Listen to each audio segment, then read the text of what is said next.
박원석 의원님 질의해 주십시오. 네, 정의당의 박원석 의원입니다. 우리 청장님이야 간부들 그리고 직원들 국감 준비하느라고 고생 많으셨습니다. 먼저 작년 국정감사에서 시정 요구했던 사안 관련해서 좀 짚어보겠습니다. 제가 작년에 거짓 기부금 영수증 발급이 확인된 단체들에 대해서는 국세기본법에 따라서 조속히 명단을 공개하고 지정기부금 단체에서 제외하도록 해서 이 거짓 영수증으로 인한 이 탈세가 재발되지 않도록 해야 된다 이 지적을 했어요. 국세청에서는 2009년에 57개 단체 865억 원, 그리고 2010년에 73개 단체 1,551억 원의 거짓 그 기부금 영수증을 적발하고도 지금까지 명단 공개를 전혀 안 하고 있습니다. 왜 안 하냐고 했더니 해명을 하신 게 2011년에 11월 20일 날 국세정보공개심의위원회에서 심의를 했는데 수익사업을 영위하는 비영리법인이 기부금 수령 지출과 관련해서 세법 적용 오류 등으로 국세가 부과된 경우에 명단 공개가 불합리하기 때문에 공개하지 않기로 했다 이렇게 해명을 하는데 이 해명이 전혀 합당하지가 않습니다. 지금 국세기본법 시행령 66조 6항에 따르면 불성실 기부금 수령단체를 세 가지로 규정을 합니다. 청장님 아시죠? 한번 말씀 주시죠. 예.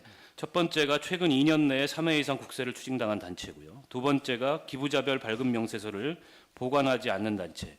세 번째가 5번 이상 거짓 기부금을 발급했거나 5천만 원 이상 거짓 기부금을 발급한 단체로 규정을 하고 있는데 국세청에서 그동안에 적발했던 불성실 기부금 단체는 명백히 세 번째에 해당합니다.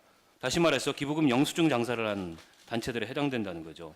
그런데 국세청이 명단 공개를 할 수 없다고 밝힌 사유는 첫 번째에 해당하는 단체들입니다. 실수로 세법을 잘못 적용하는 바람에 나중에 세금을 추징당한 단체들이기 때문에 서로 다른 이유를 가지고서 지금 명단 공개를 못하겠다고 얘기를 하고 계세요. 이게 납득이 가지 않고요. 혹시나 억울한 단체가 나올 우려가 있다면 첫 번째 사유에 해당하는 즉 이 세정당국의 착오로 인해서 추징을 당한 단체는 제외하고 명백하게 거짓 영수증을 발급한 단체에 국한해서 명단 공개를 해야 됩니다. 어떻게 생각하십니까? 지금 의원님이 주신 말씀하고 저희가 공개하지 않은 이유를 보다 면밀하게 챙겨보고 아니 그건 타당성이 없어요. 제가 지금도 말씀드렸지만 챙겨보고 합리적으로 결정하도록 하겠습니다. 지금 그 지하경제 양성화 이걸 지금 국세행정의 최우선에 두신다고 했는데 이런 게 지하경제지 다른 게 지하경제겠습니까? 이거 다 탈세로 이어지잖아요. 그래서 다음 종합감사 전까지 여기에 대해서 분명한 답을 주세요. 명단 공개 하실 것인지. 예, 말씀드리겠습니다. 예. 다음 질문 드릴게요. 그 역외탈세 관련 질문 드리겠는데요. 지난 6월에 그 뉴스타파 보도가 나간 이후에 그 역외탈세의 실태와 또 그걸 방지하기 위한 대안에 관한 관심이 굉장히 집중되어 있는 상황입니다. 제가 자료를 2012년 한 해 동안 발생했던 202건의 역외탈세 발생 지역과 양상에 대해서 그 자료를 받아서 이걸 좀 분석을 해보니까 결과가 굉장히 충격적입니다. 우선 역외탈세 발생 국가인데요. 앞에 이제 표에서도 볼 수 있듯이 69개국에 이를 정도로 광범위하게 역외탈세가 벌어지고 있습니다. 총 202건이고 추징세액이 8,258억 원이 발생을 했는데요. 저 69개국을 보면 저게 다 조세 피난처냐? 그렇지가 않습니다. 정상적으로 국내 기업 법인들이 투자한 그런 투자 지역에서도 역외탈세가 발생하고 있다는 거죠. 그 역외탈세 발생 형태와 관련해서 몇 가지 특징을 좀 말씀을 드릴게요. 다음 표 좀 보여주세요. 한 개 국가에서 발생하는 그 역외탈세보다 여러 나라가 복잡하게 얽힌 채로 발생하는 그런 복합적인 역외탈세가 굉장히 많았습니다. 전체 202건 중에서 특정 한 개국에서만 발생한 단순 역외탈세는 65건 있고요. 추징액은 한 3,025억 정도 됐습니다.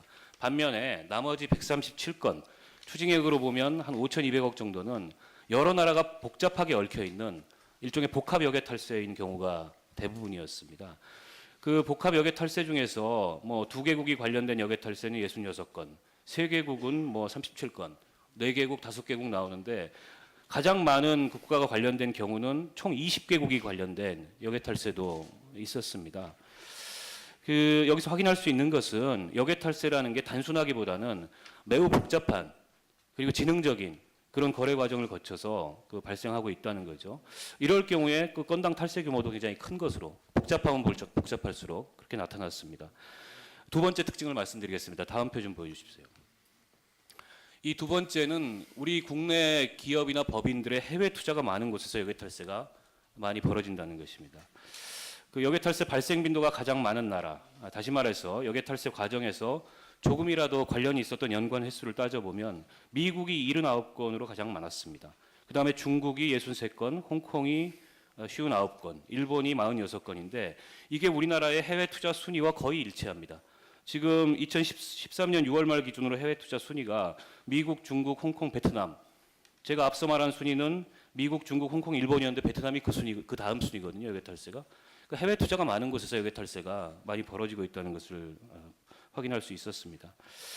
그 특정 국가 한 군데서만 발생한 단순 여객 탈세 발생 건수는 이제 미국이 14건으로 제일 많았고요. 두 개국 복합 여객 탈세 발생 건수는 홍콩과 중국이 결합된 게 9건으로 제일 많았습니다. 그 복합 여객 탈세 중에서 그 관련 국가 최대 아까 말씀드렸듯이 20개국이 관련돼 있고 뭐 거기도 이제 홍콩이 연루가 돼 있었고요. 그 경우에 356억을 추징당한 것으로 확인이 됐습니다. 세 번째 특징입니다. 다음 표 좀 띄워주십시오. 자, 여객 탈세하면은 대체로는 조세피난처를 떠올리는데요. 조세피난처에만 국한하지 않았다는 게 그 자료를 통해서 분석해 보니까 확인이 됐습니다. 그 지금 OECD에서 조세피난처로 지정된 국가가 그 한 60여 개국 정도 되죠. 근데 이 조세피난처로 이번에 그 여객 탈세 그 발생한 한 곳이라도 발생한 그 나라들 중에서 그 조세피난처로 지정된 나라는 11개국 정도밖에 되지 않았습니다. 과테말라, 룩셈부르크, 뭐 말레이시아, 버뮤다 이런 데들이고요. 그리고 그 뭐 얼마 전에 저 뉴스타파 보도로도 문제가 됐던 뭐 케이만이라든지 이런 데들도 여기 포함이 돼 있었습니다. 이들 조세피난처와 연관된 여객 탈세가 그 48건이었는데요.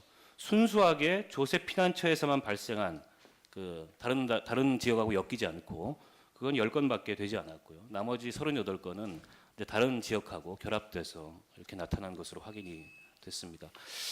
이게 이제 자료를 다 볼 수가 없어서 2012년 한 해 동안 그 자료만 가지고서 분석을 했는데 이것만 보더라도 매우 광범위한 지역과 국가에서 여객 탈세가 발생하고 있고 특정 한 개의 국가에서 국한하기보다는 여러 지역이 복잡하게 얽혀서 여객 탈세가 나타나고 있다는 것을 확인할 수 있고요. 또한 그 수법도 나날이 진화하고 있는 것으로 이렇게 짐작을 할 수가 있었습니다. 특히 조세피난 지역과 함께 국내 법인들의 해외 투자가 많은 지역에서 여객 탈세가 더 많이 일어나고 있기 때문에 우리 세정 당국이 각별하게 주의를 기울일 필요가 있다는 생각이 듭니다. 근데 문제는 국세청 대응이 별로 체계적이지가 않은 것 같아요. 제가 그 해외 자회사와의 거래 투명성을 높이고 해외 자회사의 거래를 이용한 세금 회피 행위를 방지하기 위해서 그 현재 국제 조세 조정에 관한 법률에 규정되어 있는 뭐 기본적인 자료들 제출을 요구를 했는데 이 자료들이 없다거나 별도로 파악하고 있지 않다 이런 답들이 많았습니다. 총장님 이건 좀 문제가 있는 거 아닙니까? 실태에 비추어 봤을 때? 여객 탈세 대응에 있어서 이제 전문가가 되신 의원님 뭐 여러 가지 말씀 저희가 잘 반영해 나가도록 하겠습니다. 그래서요. 그 어쨌든 이게 갈수록 이 여객 탈세가 진화하고 있기 때문에 이 국제 거래에 대한 투명성을 높이기 위한 방안을 좀 보완할 필요가 있고요. 또 여객 탈세 유형이나 수법에 대해서도 체계적인 연구나 분석이 좀 필요하다고 봅니다. 뿐만 아니라 그 입증 책임 전환처럼 여객 탈세를 하면 손해를 본다. 이런 인식을 확실히 심어줄 수 있는 제도적 장치 마련이 좀 필요할 것 같습니다. 본 의원이 그 여객 탈세 방지 특별법안이라는 별도 재정법을 마련해서 국회에 제출한 거 알고 계시죠? 알고 있습니다. 예, 이거 좀 심도 있게 검토를 해주시고요. 종합검사 전까지 이 법에 대한 국세청의 의견을 저한테 제출해 주셨으면 좋겠습니다. 예, 의견을 드리도록 하겠습니다. 예, 이상입니다. 그 웬만해서는 발언을 하지 않으려고 했는데요. 언제부터 이 기획재정위원회에서 그리고 국회에서 타 의원의 발언 시간을 얻고 하던 발언의 내용에 대해서 그게 적절했느니 부적절했느니 이렇게 문제 제기를 하고 평가를 했습니까? 당연히 국회가 수사권 조사권은 없죠. 하지만 이 국정감사의 증인제도라는 것은 국회의원으로서 국민을 대신해서 묻고 들을 권리가 있는 겁니다. 청문권을 가지고 있습니다. 그리고 지금 홍정학 의원께서 하신 질의가 어떻게 그게 수사나 조사란 말입니까? 수사나 조사라는 것은 강제적으로 신체도 압수수색할 수 있고 신체 이외의 것도 압수수색할 수 있는 그런 조사나 그런 수사를 의미하는 겁니다. 이건 청문입니다. 그런데 국회의원이 국민을 대신해서 청문하는 것에 대해서 그렇게 사사건건 문제 제기를 한다면 이 상임위가 원만하게 진행이 될 수 있습니까? 뿐만 아니라 자꾸 검찰이 수사 중인 사안에 대해서 증인 채택하면 안 된다 이런 말씀하시는데 법에 박으세요 그러면. 박원석 법에 그런 의원님, 내용 있습니까? 박원석 의원님 정리해 주십시오. 민간인 증인으로 부르는 거 안 된다. 법에 박으시라고요. 왜 국회법이나 국회에서 증언 및 감정에 관한 법률에 없는 내용을 가지고 자꾸 말씀을 하세요. 이상입니다. 예, 예, 박원석 의원님. 지금. 예, 청장님. 10월 7일 날 금감원하고 관세청이 발표한 바에 따르면 전제국 증인을 포함해서 조세피난처 페이퍼 컴퍼니 관련자 리스트하고 거래 내역 참고 자료를 검찰과 국세청에 제공을 했다 이렇게 나옵니다. 자료 받으셨죠?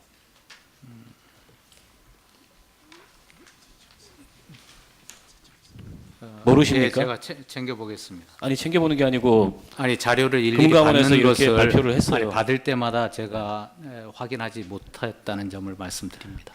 자, 그러면 질문 이렇게 드릴게요. 이 문제 관련해서 이 사안 관련해서 지금 현재 국세청이 자료를 포함해서 조사를 하고 계십니까? 뭐 누누이 말씀드리지만 개별 사안이라는 점을 먼저 아니 근데 말씀드리고요. 조사를 하고 있다 없다 정도는 말을 못 합니까? 이건 검찰도 수사를 하고 있고 관세청도 1차 발표를 했는데 여기에 대해서 국세청이 조사하고 있다 없다 정도도 말씀을 못 하세요? 그래서 그 부분은 제가 그 직접적인 언급을 안 하고 있는 것이 국세청의 입장이라는 점을 먼저 말씀드리고요. 저희가 그 흔들림 없이 저희 원칙에 맞춰서 진행하고 있다는 점으로 대신 말씀드리겠습니다. 조사를 하고 있다는 것으로 그렇게 이해를 하겠습니다. 전제국 증인 좀 앞으로 나와 주십시오. 여러 의원들께서 질의를 하셨기 때문에 중복되지 않는 범위 내에서만 말씀을 드리겠습니다. 증인 오늘 이 자리에서 진술하신 내용에 따르면 유학 당시에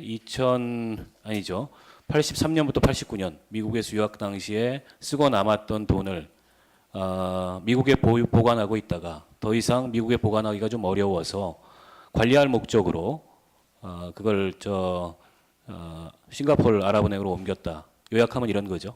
맞습니다. 네. 자, 그런데 당시에 아까 서른 의원도 질문이 있으셨지만 국내 은행도 있을 수 있었고 또 조세피난처의 페이퍼 컴퍼니라는 방식을 거치지 않고 외국의 다른 은행에도 그 예금을 예치할 수가 있었어요. 굳이 왜 그런 방식을 택하셨습니까? 절세 목적이었습니까? 그런 건 전혀 아니었습니다. 국내 일단 다시 송금한다는 것은 별로 그 당시 생각을 못 해본 일이었고요. 싱가포르가 여러모로 출장 다니면서 이렇게 한 번씩 들려보기도 편리하겠다는 그 생각만으로 그 아랍은행 계신 분들이 좋으신 분들 같아서 아랍은행하고 거래를 하려다 보니까 그런 형태로 된 것 같습니다. 그러니까 아랍은행이 권해서 이 버진 아일랜드에 버진 아일랜드인지는 잘 몰랐고요. 예. 아랍은행 분들이 아랍은행이 권해서 어쨌든 블루 아도니스라는 페이퍼 컴퍼니를 만들게 됐다. 소매금융을 하시는 데가 아니라 그래서 법인하고만 영업을 하신다 그래서 그럼 법인 하나 간단하게 만들면 어떻게 되냐 예. 이런 취지로 제안을 하셔서 저는 알겠습니다. 그렇게 됐습니다. 그 당시 유학자금 쓰다 남은 게 70만 불이라고 말씀을 하셨는데 그 70만 불이 과연 20대 초반에서 후반까지 유학을 하던 증인이 유학을 하고 남은 자금이라고 하기에는 좀 과했다고 보는데 그 점에 대해서는 아까 본인도 부분적으로는 인정을 하셨고요. 과연 그 자금의 출처가 얼마나 정당했을지에 대해서 이 방송을 지켜보시는 국민들도 많이 의아해하실 것 같습니다. 당시에 70만 불 전액을 입금시키셨습니까? 네, 그런 셈입니다. 네. 그러면 그 이후에 70만 불 이외에 다른 금액을 입금시키지는 않았습니까? 없습니다. 네. 그런데 8월 7일자 언론 보도를 보면 검찰 정보를 인용해서 적어도 블루 아도니스의 싱가포르 아랍은행 계좌에 170만 불 이상이 입금된 것으로 확인된다. 이런 보도가 있습니다. 이 보도는 전혀 틀린 내용입니까? 그 보도 내용은 잘 모르겠고요. 조선일보가 보도한 것입니다. 89년에 제가 미국을 떠날 당시에 70만 불 정도가 있었기 때문에 2004년까지 일정 수준 증식이 돼서 약 한 100만 불 정도가 됐던 걸로 기억을 합니다. 100만 불을 예치시키셨다는 거죠? 그러면 예치시킨 시점은 2004년이지 않습니까? 네, 그렇습니다. 네. 그럼 100만 불을 예치시키셨고 네, 네. 그 뒤에는 예치시킨 적이 없다. 없습니다. 네. 네, 이건 뭐 검찰이 수사를 하고 있으니까 확인이 될 것 같고요. 네. 당시에 계좌 개설할 때 직접 가셨죠, 싱가포르에? 네, 그렇습니다. 네. 그 김은영 씨 아시죠? 싱가포르 아랍은행 네, 네, 그 부행장 지내셨던 분. 네, 네. 이분이 그 언론에 나와서 증언한 바에 따르면 우리 전재국 증인께서 내 명의가 드러나지 않게 비밀 계좌를 개설하고 싶다 이렇게 얘기했다고 하십니다. 근데 아까 계좌 개설은 그쪽에서 권해서 한 거고 네, 네. 증인은 전후 사정을 잘 모르고 했다고 하는데 지금 이 김은영 씨의 증언과는 배치가 돼요. 어떻게 생각하십니까? 그렇게 직설적으로 말씀드린 적은 없는 것 같습니다. 네? 그렇게 직설적으로 말씀드린 적은 없고 네. 법인 명의라면 제가 제 이름이 직접 나타나지 않아서 좋겠다는 생각을 했었습니다. 아, 그러니까 법인 명의로 하는 게 좋겠다는 의사 표현을 하신 거네요. 그 은행과 거래를 하려면 그 방법밖에 없다고 들었습니다. 그리고 그 당시에 페이퍼 컴퍼니 설립 대행을 하던 PTN이라는 회사가 있었습니다. 알고 계시죠? 그 회사는 저는 잘 모릅니다. 그리고 싱가포르에 있는 로펌하고 이 PTN 간에 이메일을 교환한 내역을 그 ICIJ를 통해서 뉴스타파가 입수해서 보도를 했는데요. 그 싱가포르 법률회사 쪽에서 이런 얘기를 합니다. 계좌 개설이 늦어져서 클라이언트가 이거 아마 증인을 지칭하는 것 같은데 매우 화를 내고 있다. 근데 증인은 그쪽이 권유해서 뭐 화를 낼 리가 없었습니까? 계좌 개설을 서두를 일도 없고. 근데 클라이언트가 매우 화를 내고 있다. 이런 게 이메일에 나와요. 왜 화를 내셨습니까? 글쎄 그런 적은 없는 걸로 기억을 하는데. 아, 그래요? 그럼 네. 그 이메일 내용은 뭐 자초지종을 전혀 모르시는 내용입니까? 그렇습니다. 네. 근데 앞서 서른 의원께서 그 질의 말미에 얘기하셨듯이 2004년이라는 시점이 좀 묘합니다. 그 동생 되시는 전재용 씨께서 당시에 구속이 됐었죠. 비자금 은닉 문제로 조사를 받다가. 네, 네. 그리고 뭐 아무튼 굉장히 이 전 대통령 그 증인의 부친의 비자금 문제가 다시 이렇게 공론화되고 수사기관에서 주목하던 이 시점이어서 혹자들은 의혹을 갖기에 급하게 그런 비자금을 해외에 그 유출하려고 한 그런 목적으로 이 블루 아도니스를 통한 싱가포르 아랍은행 계좌를 개설한 거 아니냐. 그렇기 때문에 증인이 계좌 개설이 늦어지니까 그 계좌 개설 실무를 하고 있던 사람들한테 화를 냈던 것 아니냐. 이런 추론을 하고 있습니다. 어떻게 생각하십니까? 그런 것은 아니고 미국 은행으로부터 빨리 계좌를 폐쇄하고 돈을 인출하도록 독촉을 받아서 싱가포르 은행에 좀 빨리 처리할 수 있냐는 문의를 몇 번 했던 것 같긴 합니다. 그러세요. 당시 거기 예치했던 돈 증인께서는 100만 불이라고 말씀을 하셨습니다. 그게 한 6년여에 걸쳐서 그 싱가포르 이외로 송금이 되는 것으로 확인이 되는데요. 아까 미술품 구입 말씀하셨습니다. 그 홍콩에 있는 그 미술품 거래상을 통해서 미술품 구입하신 거 맞습니까? 네, 그것도 맞습니다. 그 미술품들은 정상적인 통관 절차를 거쳐서 국내에 반입이 됐나요? 네, 맞습니다. 그거를 검찰 수사에서 소명을 하셨습니까? 네, 그렇습니다. 네. 그런데 물론 언론 보도가 잘못될 수도 있습니다. 언론 보도에 따르면 관세청에서는 증인의 그 명의로 된 혹은 증인이 구입한 것으로 보여지는 미술품이 홍콩에서 들어온 바가 없다. 이런 언론 보도가 나오고 있습니다. 여기에 대해서 어떻게 생각하십니까? 네, 그런 부분들은 전부 검찰 조사에서 상세하게 소명을 드렸습니다. 그러세요. 이건 뭐 통관 기록이 남아 있는 거기 때문에 검찰 수사 결과가 나와 보면 충분히 알 수 있는 내용이라고 생각합니다. 마지막으로 이렇게 질문을 드릴게요. 지금 증인의 증언 내용을 보면 순수하게 미국에서 유학하다가 돈이 좀 남았는데 이걸 미국에 그냥 뒀는데 아무 생각 없이 미국에서 갖고 나가라고 하니까 좀 마무리할게요. 예. 정리해 주십시오. 예, 마무리하겠습니다. 조금만 더 갖고 나가라고 하니까 뭐 싱가포르이 적정할 것 같아서 그쪽이랑 얘기를 하다 보니 블루 아도니스도 설립하게 됐고 그리고 그 돈은 미술품 구입이나 가족의 생활비로 다 썼고 그 과정에 어떤 위법, 탈법, 불법은 없다 이렇게 말씀하시는 겁니까? 그렇습니다. 네. 자, 그런데 조세피난처의 페이퍼 컴퍼니를 설립해서 또 다른 조세피난처인 싱가포르의 계좌를 법인 명의로 개설해서 100만 불에 가까운 거액을 갖고 증인이 주장하는 대로 100만 불에 가까운 거액을 갖고 있었던 것, 이 자체가 적절하다고 보세요? 증인이 그걸 의도했든 의도하지 않았던 드러난 결과만으로 역외 탈세가 강하게 의심되는 이 정황에 대해서 지금 증인이 생각하시기에 과연 그것이 적절한 행동이었고 적절한 그 조치였다고 보십니까? 그 점은 잘 모르겠습니다. 모르시겠어요? 부적절하다고 생각하지 않으세요? 잘 모르겠습니다. 알겠습니다. 제가 먼저 할까요? 예, 고맙습니다. 오늘 여러 최재성 의원님을 비롯해서 여러 의원님들이 국세청의 그 지역 편중 인사 문제에 대해서 지적이 있었습니다. 근데 이게 지역 편중 인사만 있었던 것이 아니고 아주 심각한 이해상충 인사도 있었습니다. 오늘 언론 보도 청장님 나오신 거 이미 보셨을 텐데요. 2006년 10월부터 2009년 1월까지 국세청의 그 개방형 고위공무원직인 전산정보관리관의 이철행 씨라는 분이 재직을 하셨어요. 알고 계시죠? 예, 알고 있습니다. 이분이 그 국세청에 오기 전에 삼성전자 반도체 총괄 정보혁신 팀에서 근무를 했고 또 삼성 SDS 컨설팅 사업부, 삼성그룹 정보전략팀 등에서 근무하다가 국세청에 오셨는데요.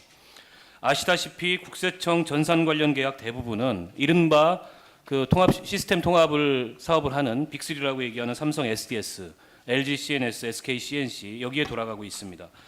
특히 이철행 전 관리관이 재직했던 삼성 SDS는 2000년 이후에 국세청 발주 전산 사업의 상당 부분을 수주한 업체예요. 근데 이런 업체에서 유관 업무를 담당했던 민간 기업 출신 인사를 국세청의 전산정보관리관으로 임명한 거 이해상충의 소지가 있었다고 생각하지 않으십니까? 그 당시에 외부 개방을 한 취지는 민간 부분에서의 그 경험이나 이런 걸 살려서 우리 전산 시스템을 발전시키기. 아니 그렇다 하더라도 이해상충이 분명히 예상이 되고 논란이 가능한 삼성 SDS 출신을 꼭 임용할 이유가 있었냐는 거죠. 그 당시 이제 구체적인 상황은 제가 정확히 모르겠습니다만은. 자 그러면 지금 우리 청장님이 보시기에 그런 인사가 적절했다고 보시냐는 걸 묻는 겁니다. 지금 민간에서 좋은 경력과 역량이 있는 사람을 그때 찾은 것으로 선택한 것으로 이해를 하고 있습니다. 그런데 단지 특정 기업에 근무한 인사라고 해서 업무를 수행하는 데 있어서 부적절하게 했다고 하면 그 부분에 대해서는 반드시 책임을 져야 된다고 자, 그 생각합니다. 결과가 어떻게 나오는지 보십시오. 2006년 1월부터 2013년 1월 기간 중에 저희가 국세청 전산계약대장을 자료를 받아봐서 분석을 했어요.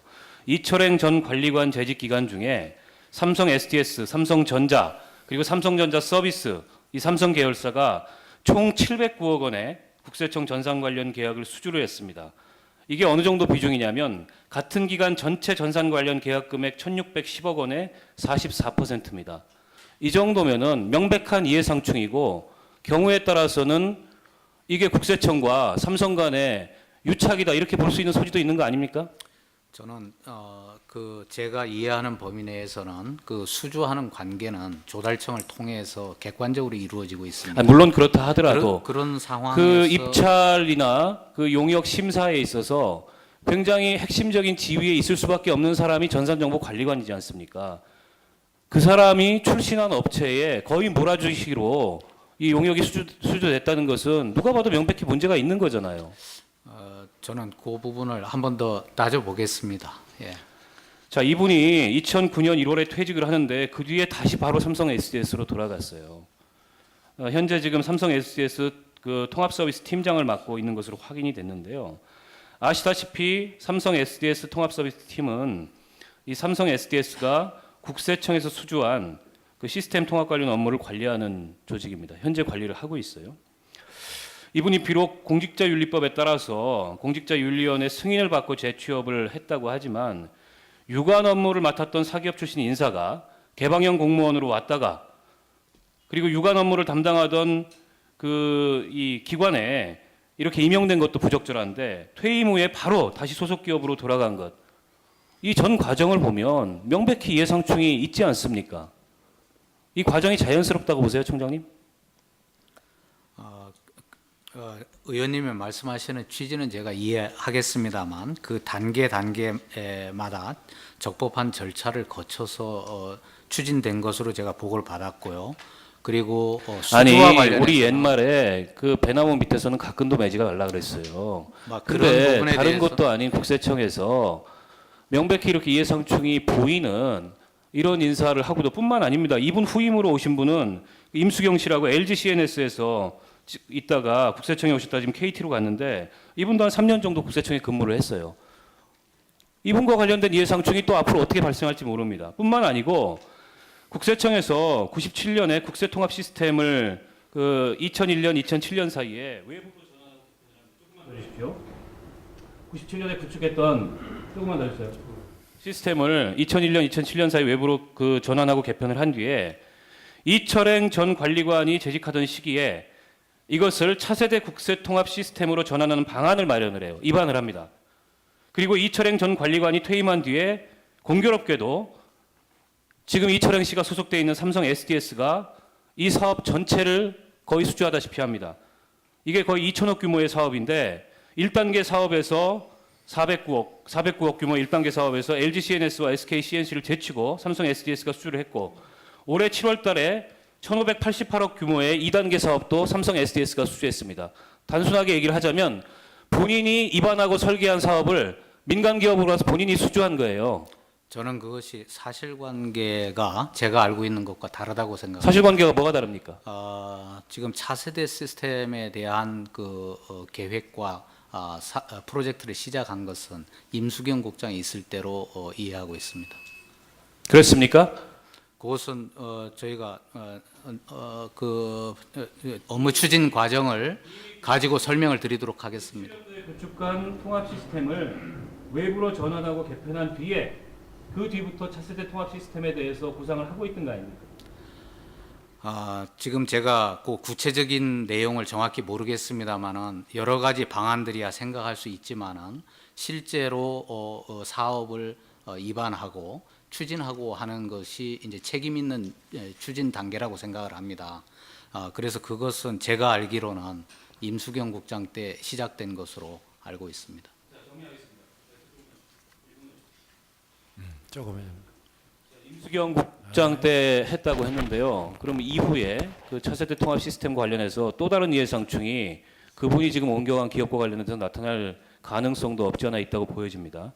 국세청이 전문성을 중시해서 개방형 공무원을 채용하는 건 좋은데 관련 업무를 맡았던 대기업 인사를 그리고 재벌기업 인사를 개방형 고위공무원에 임용할 때는 보다 엄격한 기준이 필요합니다. 특히 이게 전 국민의 그 개개인 납세 정보가 다 담겨 있는 그런 통합전산망이지 않습니까?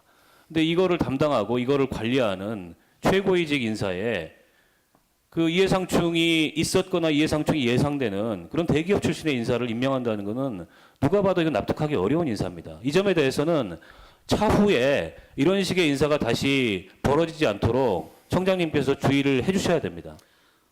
향후 개방형 인사를 할 때 의원님이 주신 부분을 충분히 반영하겠습니다. 예, 이상입니다.